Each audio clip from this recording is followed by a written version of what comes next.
ನಾನು ಆರಾಧಿಸುವಂಥ ದೇವರು ಆತನು ಬಹಳ ಬಹಳ ಒಳ್ಳೆಯವನಾಗಿದ್ದಾನೆ. ಆಮೇನ್. ದೇವರ ಪ್ರಸನ್ನತೆ ನಮ್ಮ ಮಧ್ಯದಲ್ಲಿ ಇದೆ. ಆಮೇನ್. ಇವಾಗ ನಾವು ಕೀರ್ತನೆಯನ್ನು ನಾವು ಓದಿದ್ದೇವೆ. ಆ ಕೀರ್ತನೆಯಲ್ಲಿ ದಾವೀದನು ಬರೆಯುವಾಗ ಹೇಳ್ತಾನೆ, ನನ್ನ ಮನವಿ ದೇವರನ್ನು ನಂಬಿ ಶಾಂತವಾಗಿರು ಅಲ್ವಾ.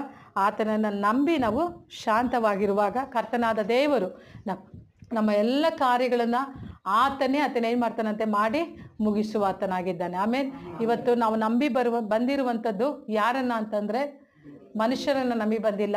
ನಾವು ಬಂದಿರುವಂಥದ್ದು ದೇವರನ್ನು ನೋಡಲಿಕ್ಕಾಗಿಯೇ ಅಲ್ವಾ.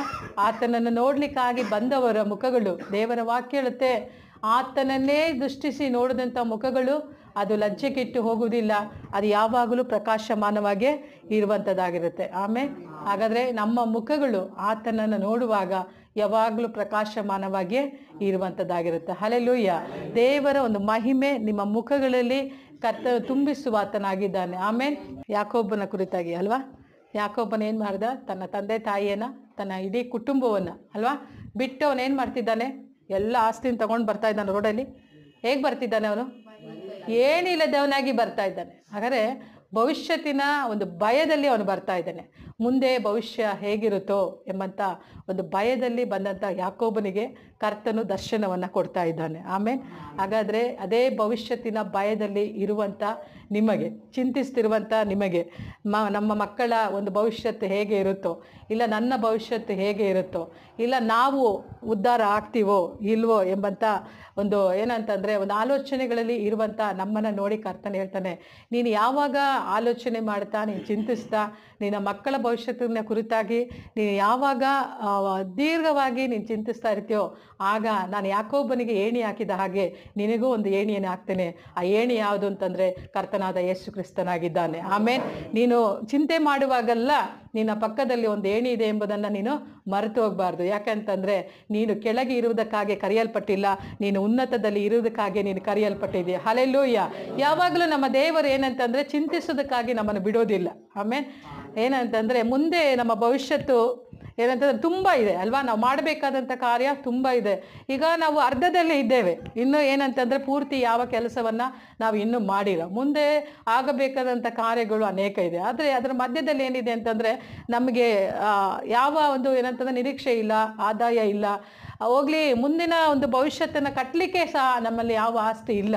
ಆದರೆ ಒಂದೇ ಒಂದು ಆಸ್ತಿ ಅಂತ ಇದೆ ಅಂತಂದರೆ ಅದು ಕರ್ತನಾದ ಯೇಸು ಕ್ರಿಸ್ತನು ಮಾತ್ರನೇ. ಆಮೇಲೆ ದೇವರ ವಾಕ್ಯ ಹೇಳುತ್ತೆ, ನಿಮ್ಮ ನಿರೀಕ್ಷೆಯು ಯಾವತ್ತಿಗೂ ಅದು ವ್ಯರ್ಥವಾಗುವುದೇ ಇಲ್ಲ. ಆಮೇಲೆ ನಮ್ಮ ಭವಿಷ್ಯತ್ತಿನ ಕುರಿತಾಗಿ ನಾವು ಭಯಪಡುವಂಥ ಅಗತ್ಯತೆ ಇಲ್ಲ. ಕರ್ತನು ಹೇಳಿದ್ದಾನೆ, ನಿಮ್ಮ ಭವಿಷ್ಯತ್ತಿನ ಕುರಿತಾಗಿ, ನಿಮ್ಮ ಮಕ್ಕಳ ಭವಿಷ್ಯತ್ತಿನ ಕುರಿತಾಗಿ ನನ್ನನ್ನು ಏನು ಮಾಡಿರಿ, ವಿಚಾರಿಸಿರಿ. ಆಮೇಲೆ ಯಾರನ್ನು ನಾವು ವಿಚಾರಿಸುವಂಥ ಅಗತ್ಯತೆ ಇಲ್ಲ. ಆತನಲ್ಲಿ ವಿಚಾರಿಸುವಾಗ ಆತನೆಲ್ಲವನ್ನು ನೋಡಿಕೊಳ್ಳುವಂಥ ದೇವರಾಗಿದ್ದಾನೆ. ಈ ಲೋಕದಲ್ಲಿ ನಾವು ಎಷ್ಟೇ ಆಸ್ತಿಗಳನ್ನು ನಾವು ಕೂಡಿಸಿಟ್ರು ಅಲ್ವಾ, ಅದು ಒಂದು ತಲೆಮಾರಿಗೆ ಮಾತ್ರನೇ ಸೀಮಿತವಾದದ್ದು. ಆದರೆ ಯಾವಾಗ ನೀನು ಆತ್ಮಿಕ ಸಂಗತಿಗಳನ್ನು ನೀನು ಕೂಡಿಸಿರ್ತೀಯೋ ಅದೇನಾಗುತ್ತೆ ಅಂತಂದರೆ ನಿನ್ನ ಮಕ್ಕಳಿಗೆ ತಲೆಮಾರುಗಳಿಗೆ ಬೇಕಾದಂಥ ಆಸ್ತಿಯಾಗಿದೆ. ಆಮೇಲೆ ಅದಕ್ಕೆ ನಾವು ತಂದೆ ತಾಯಿಗಳಿಗೆ ಹೇಳುವಂಥ ವಿಷಯ ಏನಂತಂದರೆ, ನೀವು ಈ ಲೋಕದ ಒಂದು ಆದಾಯಕ್ಕೆ ಏನಂತಂದರೆ ಹೆಚ್ಚಾಗಿ ಏನಂತಂದರೆ ಪ್ರಯಾಸ ಪಡಬೇಡಿ. ಈ ಲೋಕದ ಒಂದು ಆಸ್ತಿಯನ್ನು ಮಕ್ಕಳಿಗೆ ಸೇರಿಸಬೇಕೆಂಬಂಥ ಪ್ರಯಾಸಕ್ಕಿಂತಲೂ ನನ್ನ ಪರಲೋಕದ ಆಸ್ತಿಯನ್ನು ನನ್ನ ಮಕ್ಕಳಿಗಾಗಿ ಸೇರಿಸಬೇಕೆಂಬಂಥ ಒಂದು ಪ್ರಯಾಸ ಉಳ್ಳಂಥ ಹೃದಯ ಉಳ್ಳವರಾಗಿ ನೀವಿರಬೇಕು. ಈ ಲೋಕದಲ್ಲಿ ಏಕಾದರೂ ಕೈ ಬಿಡಲ್ಪಡ್ಬೋದು, ಆದರೆ ದೇವರನ್ನು ನಂಬಿದಂಥ ಮಕ್ಕಳು ಏನಾಗಲ್ಲ, ನನ್ನ ಕೈ ಬಿಡಲ್ಪಡುವುದೇ ಇಲ್ಲ. ಹಲ್ಲೆಲೂಯಾ. ಯಾಕೆಂದರೆ ನನ್ನ ದೇವರು ಆತನು ಈ ಲೋಕವನ್ನು ಬಿಟ್ಟು ಹೋಗುವಾಗ ಆತನು ಒಂದು ಮಾತನ್ನು ಹೇಳಿದ. ಶಿಷ್ಯರು ಹೇಳಿದ್ರು, ಸ್ವಾಮಿ ಇದುವರೆಗೆ ನಮ್ಮ ಜೊತೇಲಿದ್ದೆ, ಇನ್ನು ಮುಂದೆ ನಮ್ಮ ಜೊತೇಲಿ ಯಾರು ಇರ್ತಾರೆ ಅಂತ ಕೇಳುವಾಗ ಆತನು ಹೇಳ್ತಾನೆ, ನಿಮ್ಮ ಜೊತೆಯಲ್ಲಿ ಯಾರಿಲ್ಲ ಅಂತಂದ್ರೂ ನಾನು ಹೋಗುವಾಗ ನಿಮ್ಮನ್ನು ಒಂಟಿಗರಾಗಿ ಬಿಡೋದಿಲ್ಲ ಎಂಬುದಾಗಿ. ಆಮೇಲೆ ತಂದೆ ತಾಯಿಗಳು ಆಸ್ತಿ ಮಾಡಿ ಆಸ್ತಿಯನ್ನು ಬಿಟ್ಟು ಹೋಗ್ಬೋದು, ಆದರೆ ತಾಯಿ ಆಗಿರ್ಬೋದು, ತಂದೆ ಆಗಿರ್ಬೋದು, ಈ ಲೋಕವನ್ನು ತ್ಯಜಿಸಿ ಹೋಗುವಾಗ ಅಲ್ಲ, ಪರಲೋಕಕ್ಕೆ ಹೋಗುವಾಗ ಮರಣದ ಸಮಯದಲ್ಲಿ ಏನಂತಂದರೆ, ನಾನು ಹೋಗ್ಮೇಲೆ ಇನ್ನೊಂದು ಅಮ್ಮನ ನಾನು ಕಳಿಸ್ತೀನಿ ಅಂತ ಹೇಳಲಿಕ್ಕಾಗತ್ತಾ? ಆಗಲ್ಲ. ನಾನು ಹೋಗ್ಮೇಲೆ ಇನ್ನೊಂದು ಅಪ್ಪನನ್ನು ಕಳಿಸ್ತೀನಿ ಅಂತ ಹೇಳ್ತಾರ? ಇಲ್ಲ. ಆದರೆ ನಮ್ಮ ಯೇಸು ಮಾತ್ರನೇ ಹೇಳಿದ್ದಾನೆ, ನಾನು ಹೋದ ಮೇಲೆ ಇನ್ನೊಬ್ಬ ಸಹಾಯಕನನ್ನು ನಾನು ನಿಮಗಾಗಿ ಕಳಿಸ್ತೇನೆ. ಹಲ್ಲೆಲೂಯಾ. ಆತನು ನಮ್ಮನ್ನು ಒಂಟಿಗರಾಗಿ ಬಿಟ್ಟಿಲ್ಲ, ನಮ್ಮನ್ನು ಅನಾಥರಾಗಿ ಬಿಟ್ಟಿಲ್ಲ. ಆಮೇಲೆ ಹೇಳ್ರಿ, ಹಲ್ಲೆಲೂಯಾ. ಓಕೆ, ಇವತ್ತು ನಾವು ನೋಡುವಂಥ ಸಂಗತಿ ಏನಂತಂದರೆ, ಮತ್ತಾಯನ ಬರೆದ ಸುವಾರ್ತೆ 10ನೇ ಅಧ್ಯಾಯ 37ನೇ ವಚನ.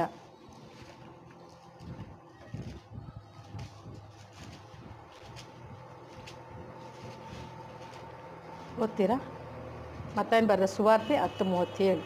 ಯೇಸುವನ್ನು ಹಿಂಬಾಲಿಸಿ ಬರುವಂಥ ವ್ಯಕ್ತಿ ಯಾರೇ ಆಗಿರ್ಬೋದು, ಅವನು ಹೇಗೆ ಬರಬೇಕು ಅಂತಂದರೆ, ಈ ಲೋಕದಲ್ಲಿ ಎಲ್ಲವನ್ನು ತ್ಯಜಿಸಿದವರಾಗಿ ನಾವೇನು ಮಾಡಬೇಕು ಅಂದರೆ ಬರಬೇಕು. ಈ ವಾಕ್ಯದಲ್ಲಿ ನಾವು ನೋಡುವಾಗ ಆತನು ಹೇಳ್ತಾನೆ 37ನೇ ವಚನದಲ್ಲಿ, ತಂದೆಯ ಮೇಲಾಗಲಿ ತಾಯಿಯ ಮೇಲಾಗಲಿ ನನ್ನ ಮೇಲೆ ಇಡುವುದಕ್ಕಿಂತ ಹೆಚ್ಚಾದ ಮಮತೆಯನ್ನು ಇಡುವನು ನನಗೆ ಯೋಗ್ಯನಲ್ಲ.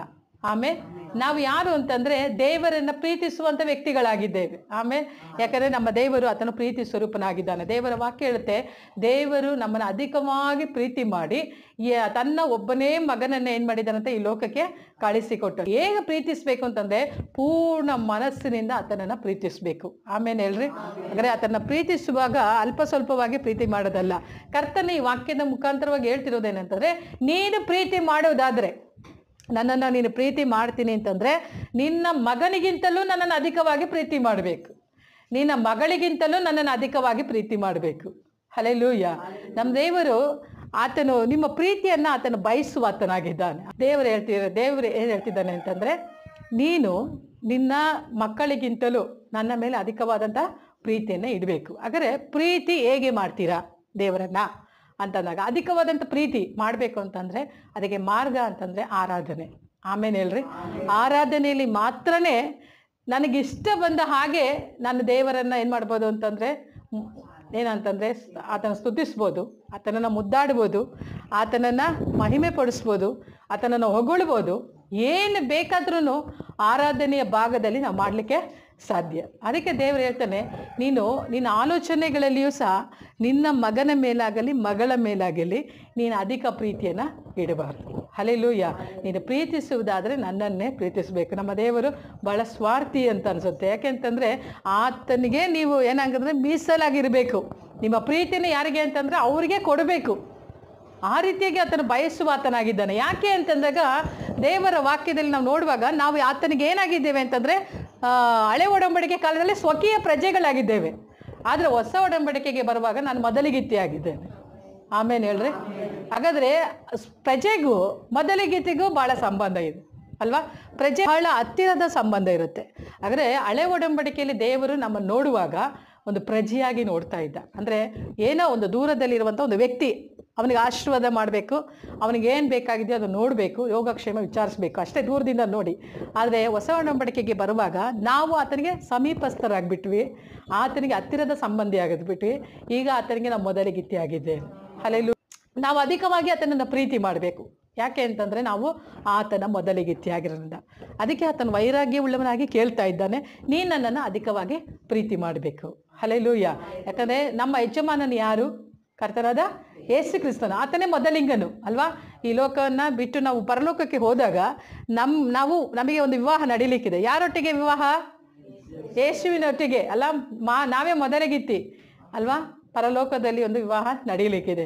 ಹಾಗಾದರೆ ಈ ಲೋಕದಲ್ಲಿ ನೀನು ಇರುವಾಗ ನೀನು ಯಾರನ್ನು ಅಧಿಕವಾಗಿ ಪ್ರೀತಿ ಮಾಡಬೇಕು? ಯೇಸುವನ್ನೇ ನೀನು ಪ್ರೀತಿ ಮಾಡಬೇಕು ಅಲ್ವಾ?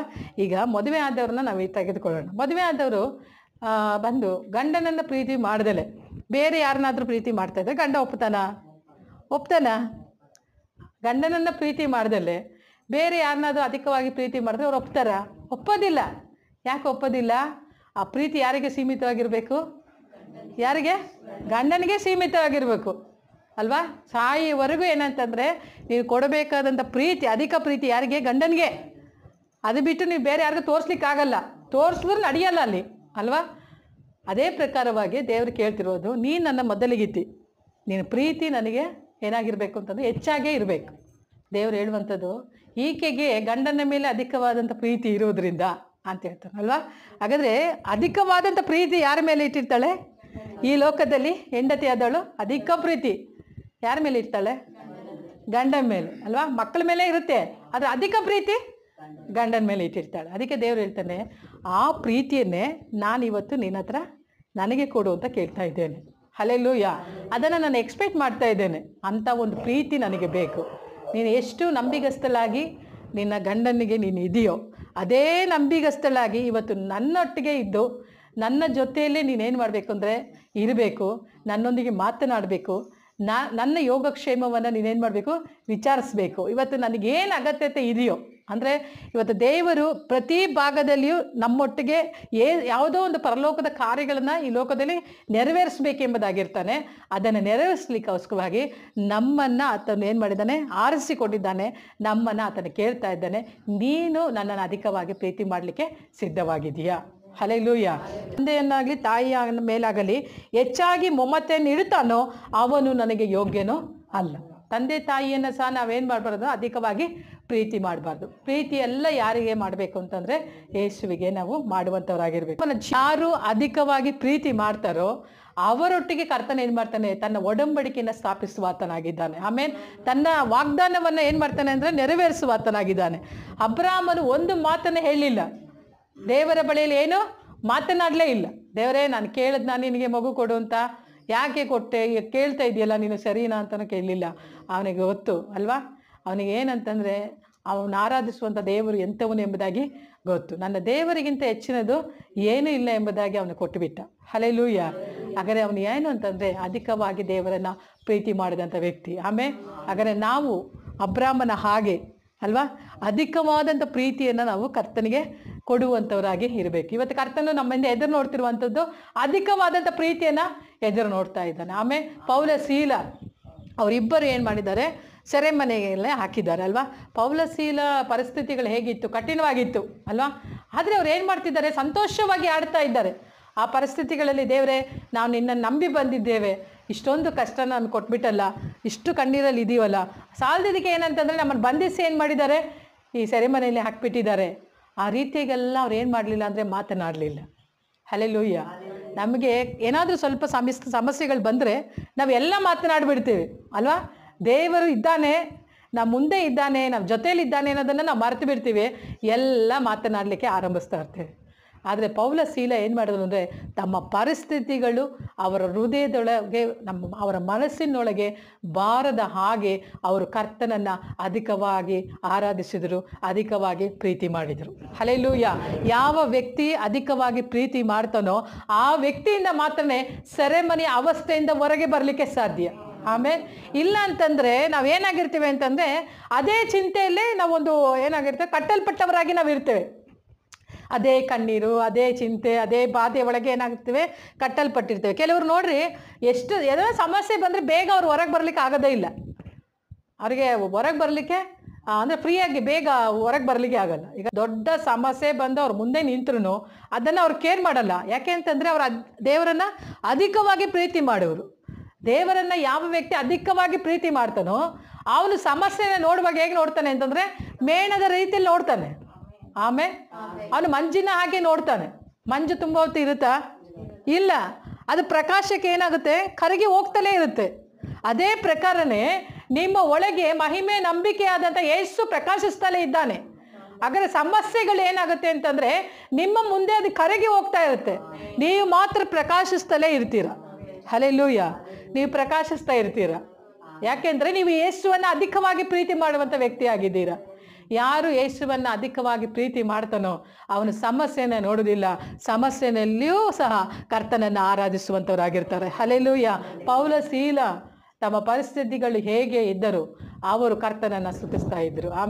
ಪರಿಸ್ಥಿತಿಗಳು ಏನಂತಂದರೆ ಏರುಪೇರು ಆಗ್ತಾನೆ ಇರುತ್ತೆ. ನಾವು ಭೂಮಿಯಲ್ಲಿ ಇರುವಾಗ ಅಲೆಗಳ ರೀತಿಯಲ್ಲಿ ಏನಾಗುತ್ತೆ ಅಂತಂದರೆ, ಅಲೆಗಳು ಹೇಗಿರುತ್ತೆ,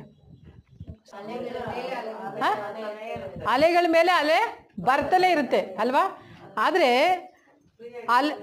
ಫ್ರೀಯಾಗಿ ಇರೋದಿಲ್ಲ ಅಲ್ಲ. ಹಾಗೆ ಭೂಮಿಯಲ್ಲಿ ಇರೋವರೆಗೂ ಸಮಸ್ಯೆಗಳು ಒಂದಲ್ಲ ಒಂದು ಇದ್ದೇ ಇರುತ್ತೆ. ಆದರೆ ಅಧಿಕ ಪ್ರೀತಿ ಮಾಡುವವನಿಗೆ ಅಲೆಗಳು ಬರೋದಿಲ್ಲ. ಅವನೇನಾಗಿರ್ತಾನೆ ಅಂದರೆ ಅಧಿಕ ಪ್ರೀತಿಯಲ್ಲೂ ಸಮಾಧಾನದಿಂದ ಹೋಗ್ತಾ ಇರ್ತಾನೆ. ಹಲ್ಲೆಲೂಯಾ. ಅದಕ್ಕೆ ಕರ್ತನ ಹೇಳ್ದ, ಯಾವನಿಗಾದರೂ ನೀರಡಿಕೆ ಆಗಿರೋದಾದರೆ ಅವನು ನನ್ನ ಬಳಿಗೆ ಬರಲಿ, ಅವನಿಗೆ ಜೀವಕರವಾದ ನದಿಗಳನ್ನು ನಾನು ಹರಿಯ ಮಾಡ್ತೇನೆ. ಆ ನದಿ ಯಾವಾಗಲೂ ಸೈಲೆಂಟಾಗೆ ಹರಿಯುತ್ತಾ ಇರುತ್ತೆ. ಹಲ್ಲೆಲೂಯಾ. ಎಷ್ಟು ಸಮಸ್ಯೆ ಬರಲಿ ಆ ಸಮಸ್ಯೆಯಲ್ಲಿ ನೀವು ಸೈಲೆಂಟಾಗೇ ಇರ್ತೀರ ಹೊರತು ನೀವು ಆರ್ಭಟಿಸೋದಿಲ್ಲ. ಹೇಳ್ರಿ ಹಲ್ಲೆಲೂಯಾ. ಸಮಸ್ಯೆ ಬರುವಾಗ ನೀವು ಬೋರ್ಗರಿಯೋದಿಲ್ಲ, ಯಾಕಂದರೆ ನೀವು ಸಮುದ್ರ ಅಲ್ಲ, ನೀವು ನದಿಗಳಾಗಿದ್ದೀರ. ಯಾಕಂದರೆ ಅಧಿಕವಾಗಿ ನೀವು ಯೇಸುವನ್ನು ಪ್ರೀತಿ ಮಾಡೋದಾದರೆ ನಿಮ್ಮ ಜೀವಿತ ಯಾವಾಗಲೂ ನದಿ ಹಾಗೇ ಇರುತ್ತೆ. ಎಲ್ಲಾದರೂ ತುಂಗಾ ನದಿ ಸೌಂಡ್ ಮಾಡಿದೆಯಾ? ಭದ್ರಾ ನದಿ ಸೌಂಡ್ ಮಾಡಿದೆಯಾ? ಯಾವ ನದಿನೇ ಏನು ಮಾಡಲ್ಲ, ಸೌಂಡ್ ಮಾಡೋದಿಲ್ಲ. ಆದರೆ ಮನುಷ್ಯ ಮಾತ್ರ ಸಮಸ್ಯೆ ಬಂದಾಗ ಸೌಂಡ್ ಮಾಡ್ತಾನೇ ಇರ್ತಾನೆ. ಹಲ್ಲೆಲೂಯಾ. ಅದಕ್ಕೆ ದೇವ್ರು ಹೇಳ್ದ ಏನಂತಂದರೆ, ನೀವು ನದಿಯಾಗಿದ್ದೀರ. ಸಮಸ್ಯೆ ಬರುವಾಗ ಸೌಂಡ್ ಮಾಡಬೇಕು, ಸೈಲೆಂಟಾಗಿ ಕರ್ತನನ್ನು ಏನು ಮಾಡಬೇಕು? ಆರಾಧಿಸ್ಬೇಕು. ಹಲ್ಲೆಲೂಯಾ.